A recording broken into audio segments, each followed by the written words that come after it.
రక్షక భటులు అంటేనే సామాన్య ప్రజలను రక్షించేటోళ్ళు, వాళ్ళ హక్కులు కాపాడేటోళ్ళు, సాదాసీదా మనుషుల మీద రౌడీలు గూండాలు దాడులు చేయకుండా ఉండేటోళ్ళు. అంతేనా కాదా? కానీ కొంతమంది పోలీసులు పెద్దోళ్ళు చెప్పిండ్రని పేదోళ్ళను హింస పెడుతున్నారట.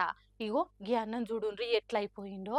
అయ్యయ్యో, ఎట్లయిపోయిండో చూడుండ్రి. మనిషి కాళ్ళు గదలకుంటా నడవరాకుంటా ఒంట్ల సత్తువ లేకుంటా పానం ఉన్నదా లేదా అన్నట్టే అయిండు మనిషి. గంతగనం దాన్ని ఆడుతున్నావు, ఏమైందేవో అన్న, ఎందుకు ఇట్లా అయిపోయినావు? ఫోన్ చేస్తే నేను ఒక 12 గంటల మధ్యలో స్కూల్ కాడికి పోయినా సార్. స్కూల్ కాడికి పోతే సార్ ఒక్కటే అడిగిన, మా పిల్లలు చిన్న ఉండరు సార్, మా పరిస్థితులు దారుణంగా ఉన్నాయి. అమౌంట్ వాడి 9,500 రూపాయల అమౌంట్ వాడి కనీసం నెల రోజులు పైసలు ఇస్తలేదు సార్. ఇన్నరా, కొడంగల్ నియోజకవర్గం కొత్తపల్లి మండలం అల్లీపూర్ అనే ఊర్లుండే ఎల్లయ్య అనే ఈ అన్నను రమేష్ రెడ్డి అనే ఓ పార్టీ లీడర్ పోలీసులతోని కొట్టిపించిండట.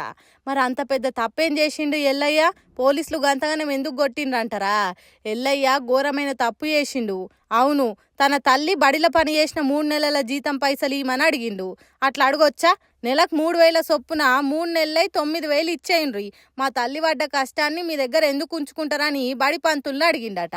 అయ్యా గరీబోళ్ళం, ఈ నడమనే నా భార్య కాలం చేసింది, మీరిచ్చే పైసలు కర్మకాండల ఖర్చులకు అక్కరకొస్తాయనుకొని అడిగిండట. ఆ బడికి చైర్పర్సన్ ఉన్న వెంకటమ్మ కాంగ్రెస్ పార్టీ లీడర్ రమేష్ రెడ్డి పైసలు ఇవ్వకుండా తిరకాసులు పెట్టిండట.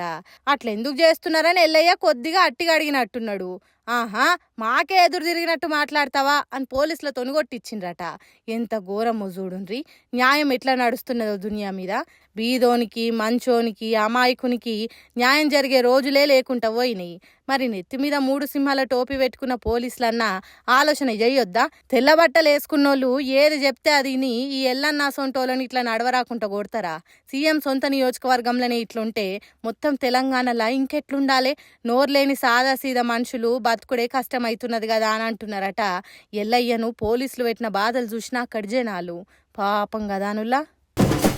అబ్బా అబ్బా, ఈ ఫ్రీ బస్సులు ఏ ముహూర్తాన పెట్టిర్రో గాని దినాం ఏడనో తాన లొల్లి పంచాదులు అయితేనే ఉన్నాయి. కొన్ని జాగలల్లో ఆడోళ్ళు సిగలు పట్టుకొని కొట్లాడుతుంటే ఇంకొన్ని జాగలల్లా ఇట్లా రోడ్లు ఎక్కిదారునాలకు దిగుతుర్రు.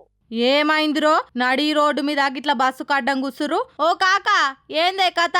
ఏమైంది గంత గుస్స మీద ఉన్నావు?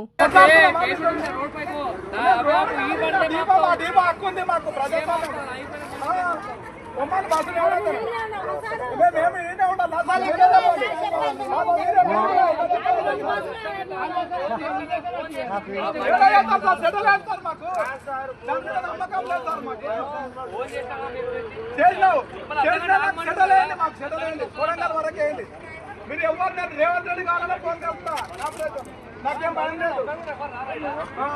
ఎవరు లేదు. వికారాబాద్ జిల్లా తాండూరు బస్టాండ్ల సాయంత్రం నుంచి మహబూబ్ నగర్ కొడంగల్ పోయే దారిలా బస్సులు లేవట. ఒక్కరోజు అంటే ఎట్లనో అట్లా కాలం వెళ్ళదీస్తాం కానీ దినాం ఇదే కథ అయితే మా పరిస్థితులు ఏం కావాలి? మా రాకపోకల సంగతి ఎటు పోవాలి? పోని ఇండ్లల్లోనే కూర్చుందామంటే మా గరీబ్ బతుకుల పొట్ట ఎట్లా గడవాలి అని బాధతోటి రోడ్డెక్కి వచ్చిపోయే బస్సులకు గిట్లా అడ్డం కూర్చొని దారుణశాలు చేసిర్రు. కానీ ఈ ఫ్రీ బస్సు ఏమిటికి పెట్టిర్రో కానీ దానివల్ల అక్కరకొచ్చింది ఏమన్నుందా? ఏ బస్సు ఎక్కుదామన్నా ఫుట్బోర్డ్ దాకా మంది నిండుతారు. ఆ వచ్చే 2-3 బస్సులు కూడా చక్కగా రాకపోతే ఏం కావాలి? ఏం కథ? జర సర్కారు ఆలోచన చేయాలి కదా. పథకం అయితే పెట్టినాం, మళ్ళీ దీనివల్ల పబ్లిక్ మంచిగుర్రా లేక తిప్పల పడుతుర్రా అని అడుచుకోవాల్సిన పని లేదా? ఎందుకు పెట్టిర్రా ఇక ఫ్రీ బస్సులు? మా ఉసురు పోసుకోనికే తప్పితే దేనికి లేదు. జర బస్సులు పెంచి మా బాధలు తీర్చుర్రి అని మొత్తుకుంటుర్రు. వీళ్ళనే కాదు, దినాం బస్సులలోనే ప్రయాణం చేసే జనాలు. ఇక సర్కారు ఏమన్నా రియాక్ట్ అయ్యి జర బస్సుల నంబర్ పెంచితే అందరికీ మంచిదే. ఏమంటారు?